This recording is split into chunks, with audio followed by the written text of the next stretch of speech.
mengadakan podcast untuk yang kedua kalinya. Dan pada kali ini kami juga kedatangan bintang tamu. Kira-kira siapa ya? Jangan lupa nonton sampai habis dan jangan lupa stay tune. Jangan lupa like, comment, share, and subscribe. Stay tune. Assalamualaikum warahmatullahi wabarakatuh. Alhamdulillahirrabbilalamin. Wassalatu wassalamu ala asrofil anbiya mursalin wa ala alihi washabihi ajmain. Pada hari ini kita kedatangan salah satu ustadz, yaitu Ustadz Joko sebagai wakaf kurikulum di SMP IT Khairul Ummah. Perkenalkan, nama saya Zalfa Putri Ramadhania sebagai ketua di bidang humas. Dan perkenalkan, nama saya Dewi Maharani. Saya wakil ketua OSIS. Di sini saya sebagai host. Baiklah, sebelumnya boleh perkenalan dulu Ustadz. Baik, bismillahirrahmanirrahim. Assalamualaikum warahmatullahi wabarakatuh. Perkenalkan, nama Ustadz Joko Purnomo dan sini saya sebagai wakil kurikulum SMP Khairul Ummah. Baiklah, di sini kami minta waktunya sebentar ya Tan. Sebelumnya Ustadz apa kabar nih? Alhamdulillah baik. Alhamdulillah. Baiklah, kami di sini ada sedikit pertanyaan atau beberapa pertanyaan yang kami akan tanyakan kepada Ustadz. Dari ini. Oke, kan Ustadz wakaf kurikulum nih Tan. Benar. Kira-kira gimana nih pengalaman Ustadz dan juga kesulitan-kesulitan yang Ustadz alami selama menjadi wakaf kurikulum? Oh iya, baik. Terima kasih kepada Ananda sekalian yang telah sempat memberikan waktu sharing ya bersama berkaitan dengan jabatan Ustadz sebagai wakaf kurikulum. Sebelumnya Ustadz ingin bercerita, Ustadz masuk ke SMP ini tahun 2018 ya, dan lebih kurang 8 bulan Ustadz menjadi wali kelas. Kemudian dan alhamdulillah tidak sampai 1 tahun Ustadz menjadi wakil kurikulum. Dan itu juga sebagai musibah juga bagi Ustadz karena memegang suatu amanah itu berat gitu ya. Apalagi ini wakil paskola yang berurusan dengan bidang kurikulum. Dan sebelumnya Ustadz itu belum pernah bekerja atau bekerja sama berkoordinasi dengan bidang kurikulum. Yang ada seringnya sebelum itu Ustadz sering berkoordinasi dengan Ustazah Dedep sebagai wakaf kesiswaan. Kalau ditanya tentang terkait dengan kesiswaan, Ustadz cukup paham seperti itu dibanding dengan kurikulum sebelum pada saat kita masih di gedung lama, tepatnya di SMA PGRI dulu itu ya, di belakang Pemda. Karena dulu itu zaman Ustadz masuk itu kita sempat sekolahnya di gedungnya itu di belakang Pemda ya, kurang lebih hampir 5 tahun kita di sana dan kita baru pindah ke 3 tahun seperti itu. Nah, jadi kalau ditanya suka dukanya banyak seperti itu ya. Yang pertama, Ustadz itu mendengar kata kurikulum itu pasti berkaitan dengan guru-guru, berkaitan dengan administrasi guru, berkaitan dengan pembelajaran anak-anak, mengatur bagaimana kondisi pembelajaran di sekolah ini dapat berjalan dengan baik seperti itu. Dan sebenarnya kurikulum itu kompleks gitu ya. Dan kita memang belajarnya itu harus di tahap dasar dulu seperti itu kan. Jadi kalau dalam kurikulum itu, kalau terus untuk Ananda bagaimana cara membuat jadwal pembelajaran seperti itu kan. Nah, mungkin Ananda sekalian melihat kan jadwal pembelajaran, kenapa ada warna biru, kenapa ada warna merah, dan kok bisa ya sampai nggak tabrakan sebanyak itu sebenarnya. Nah, itu bukan main, itu tantangan Ustadz pada saat pertama menjadi wakil kurikulum seperti itu. Dan Ustadz masih ingat, Ustadz tuh clear menyusun jadwal yang pertama kali Ustadz buat tuh 1 bulan. Itu pertama kali Ustadz buat jadwal karena Ustadz tuh belum tahu tipsnya gimana ya, triknya tuh gimana sebenarnya. Dan lambat laun dalam perjalanannya alhamdulillah salah satu tugas wakil kurikulum itu membuat jadwal itu Ustadz udah tahu triknya seperti itu. Terima kasih Ustadz. Nah, selanjutnya pertanyaan selanjutnya, menurut Ustadz kira-kira mengapa guru tuh wajib untuk mempunyai manajemen pendidikan? Nah, jadi kalau kita berbicara manajemen, pasti kita berbicara tentang peraturan. Hidup yang teratur pasti ada aturan, sebenarnya sama halnya dengan Ananda. Ananda kalau tidak ada aturan, kalau tidak teratur, pasti semuanya kacau. Nah, begitupun dengan guru yang ada di sekolah, Ananda yang ada, butuh ada namanya aturan. Apalagi seorang guru, mustahil seorang guru datang ke sekolah tanpa ada aturan. Sebenarnya datang ke sekolah cuma bawa buku langsung masuk kelas ngajar, nggak tahu apa yang mau diajarkan apa, keluar kelas selesai, tiba-tiba pulang seperti itu. Jadi kita itu memiliki peraturan yang cukup terstruktur. seperti jam kedatangan 7.15 semuanya sudah harus ada di sekolah. Terus kita lanjutkan lagi dengan kegiatan sholat duha dan al-masurat. Dilanjutkan lagi dengan jam belajar. Nah, jam belajar ini perlu kita atur. 1 jamnya berapa menit, harus 40 menit. Nah, satu kelas itu belajarnya jam pertama ada 2 jam. Masuk jam 8:10, istirahat sampai jam 9:30. Itu semua dari jam 7.15 sampai jam 16.00 itu semua harus diatur seperti itu. Kalau tidak diatur, sekolah kita nggak bisa jalan seperti itu. Termasuk ya gurunya harus masuk ke kelas kalian 8 Zainab mau ke kelas tulab itu harus diatur ya dalam 1 hari dari hari Senin ya sampai dengan hari Jumat itu semua harus diatur dan memang cukup kompleks dan cukup sulit kalau orang nggak terbiasa dengan hal-hal yang membuat kita pening kayak gitu kan. Kalau kayak nyusun jadwal itu kan itu pusing banget kalau orang nggak terbiasa atau nggak hobi di bidang itu sulit sekali untuk menyesuaikan seperti itu. Ini seperti itu. Guru juga di dalam kelas ya mengajar itu kan nggak langsung tuh masuk dalam kelas kan langsung ya Nana hari ini kita belajar tentang lingkaran nggak juga kan. Jadi masuk ke dalam kelas itu kita ada namanya tahap-tahap pembelajaran. Tahap-tahap itu dibuka dengan salam, menyapa anak, menanya kabar, menanyakan tugas-tugas yang kemarin, pembelajaran kemarin, menyampaikan pembelajaran intinya, ngasih tugas, terus ada doa, terus penutup gitu kan. Nah itu semua ada tertuang namanya kita ada RPP kalau bagi guru tuh terus atau di kelas 7 dan 8 itu Kutu Merdeka itu ada modul semua itu harus tersusun dengan rapi seperti itu. Terima kasih Tat. Oh iya Tat, Ana dengar nih ya Ustadz ini pernah menjadi guru terfavorit di Yayasan Amin 2022 nih ya. Apa sih perasaan Ustadz ketika tahu oh ternyata saya terpilih menjadi guru favorit di Yayasan 2022? Pasti dikasih perasaannya. Oke, terima kasih. Ini gimana ya Ustadz jawabnya sedikit agak minder, ada rasa beban seperti itu kan. Tapi kita cukup sharing-sharing aja. Bagi Ustadz seluruh guru yang ada di bawah namanya Yayasan Amin itu guru yang hebat-hebat, yang terbaik lah ya, yang bisa mengajar di sini seperti itu. Jadi kalau Ustadz sendiri Ustadz punya prinsip seperti itu. Ketika ada sebuah kebaikan yang sudah terbiasa melekat dalam diri kita, jangan sampai kebiasaan baik itu hilang. Dan satu lagi, jangan sampai kita ikut terbawa arus. Contohnya seperti apa? Kita sudah Ustadz berjalan 4 tahun misalkan. Sudah Ustadz mempunyai kebiasaan baik Ustadz untuk datang waktu sebenarnya tepat waktu.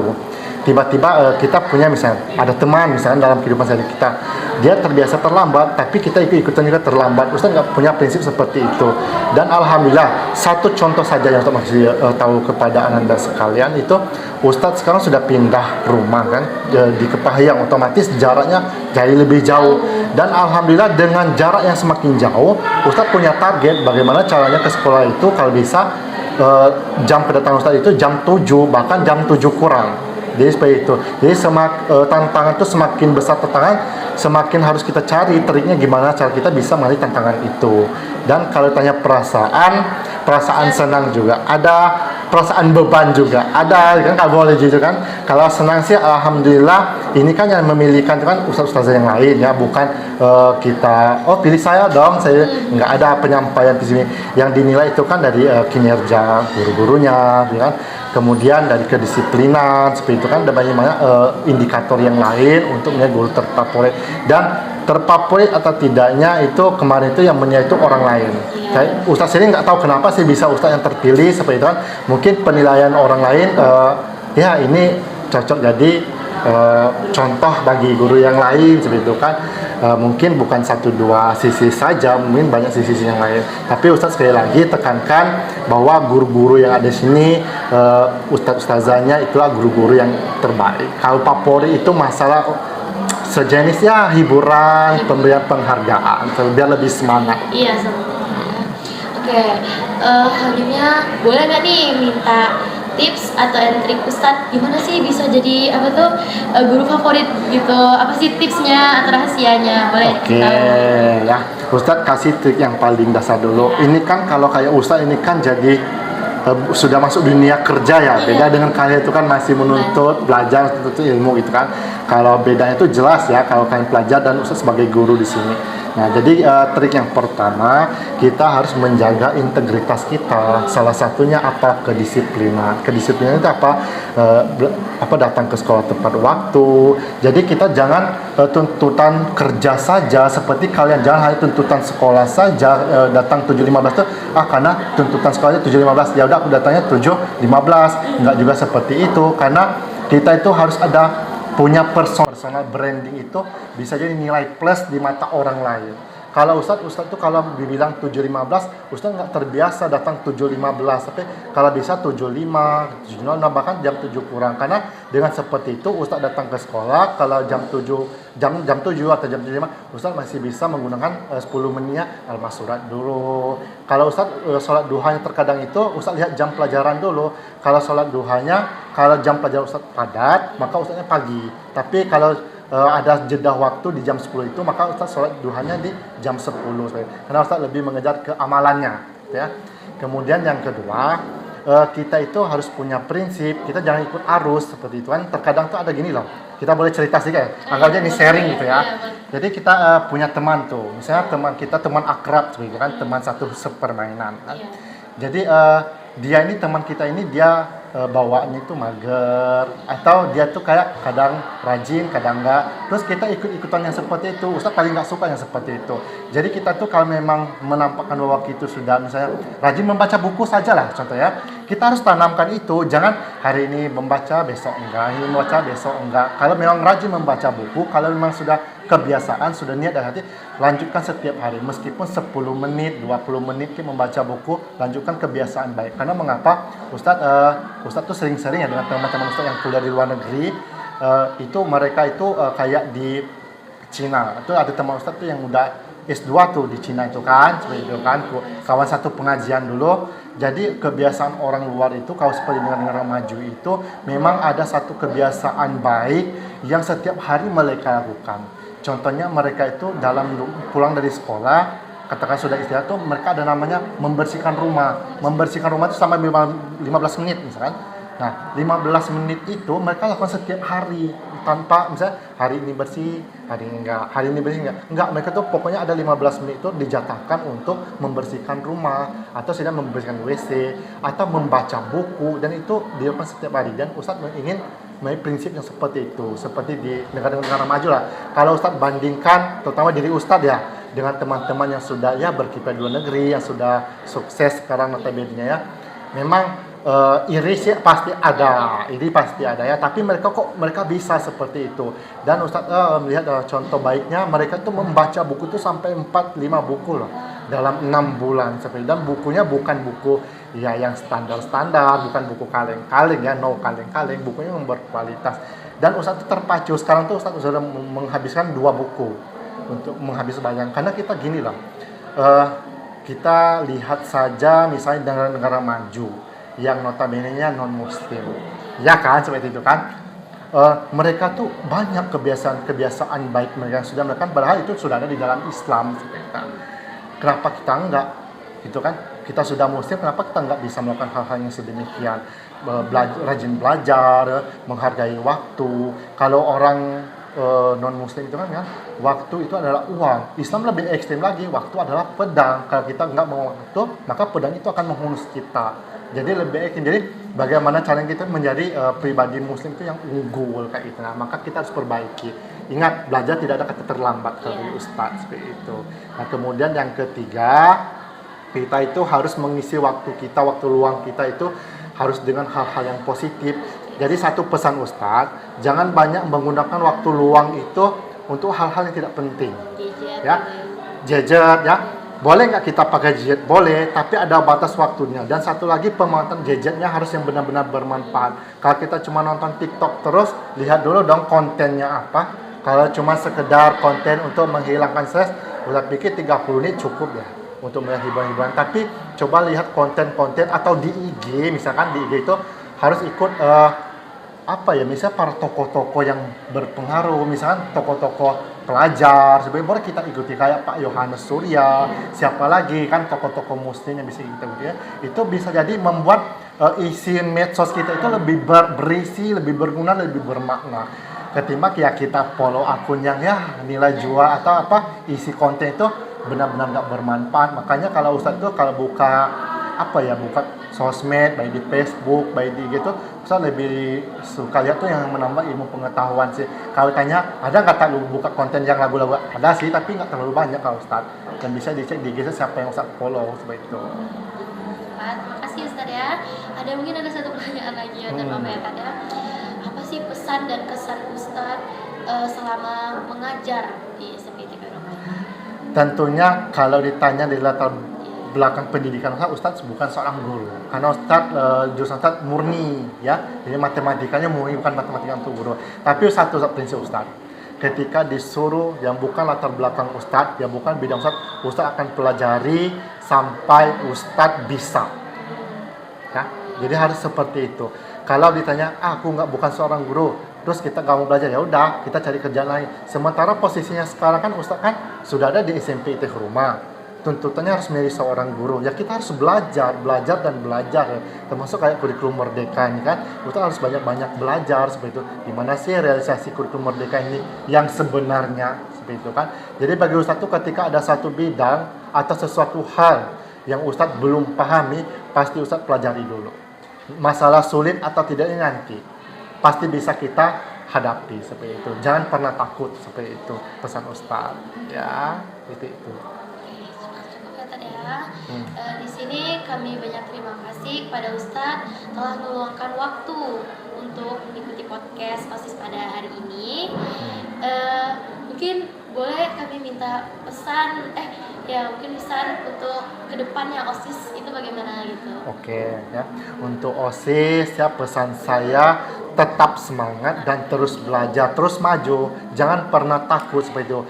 Kalau capek pasti ya, satu lagi yang mau Ustadz tekankan, capek itu pasti, semua orang itu pasti capek seperti itu. Nggak ada ceritanya oh aku udah mencapai prestasi sekian, oh kok dia bisa santai ya, enggak, pasti capek. Kalau nggak mau capek, pergi aja dari dunia ini ya. Iya benar, kalian sekolah dari sini kan dari jam 7.15 sampai jam 4. Capek kan? Capek. Tapi ada hasil yang kalian dapatkan harus ada hasil ya. Harus ada hak yang kalian dapatkan di sini jam 7.15 sampai dengan jam 4 seperti itu. Jadi seperti itu. Tapi yakinlah dari capek yang kalian dapatkan akan berguna di masa depan. Dan ingat, satu tip dari Ustadz ya, beberapa tip. Yang pertama, kalian sebagai generasi muda, sekalian tip supaya jadi guru terbaik kalian juga bisa ya, jadi siswa yang terbaik bisa. Satu, lakukanlah hal-hal kebaikan itu karena Allah Subhanahu wa taala ya. Yang kedua, jaga integritas. Integritas tuh banyak, ada kejujuran, ada kedisiplinan, ada tanggung jawab ya. Terus yang ketiga, tingkatkan profesionalitas kalian atau fashion kalian. Kalian kan di OSIS berorganisasi, benar-benar kalian tekuni itu ya.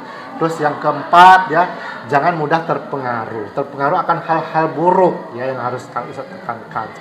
Terus yang kelima, harus benar-benar terprinsip. Kalian sekolah di sini prinsip, tujuannya untuk apa? Harus ada tujuan seperti itu. Dan terakhir ya, ingat ibadah kita harus tetap terjaga dan bisa menjadi contoh untuk kalian, untuk adik tingkat kalian dan orang-orang di sekitar kalian ya. Jangan mengharap kalian mendapat mendapat pujian seperti itu kan, nggak boleh seperti itu kan. Mendapatkan juara kelas ini mendapatkan pujian, tapi benar-benar ini ada sesuatu gimana saya menjadi OSIS itu benar-benar ingin belajar seperti itu. Jangan numpang eksis kata orang, nggak boleh seperti itu, jangan seperti itu. Kebiasaan untuk berorganisasi ini harus kalian lanjutkan di SMA bahkan di kuliah nanti ya. Dan ini bisa bantu loncatan kalian untuk menuju masa depan. Baiklah Tat, kami banyak terima kasih untuk pada hari ini sudah meluangkan waktunya untuk mengikuti podcast pada hari ini. Saya tutup podcast pada hari ini. Wassalamualaikum warahmatullahi wabarakatuh.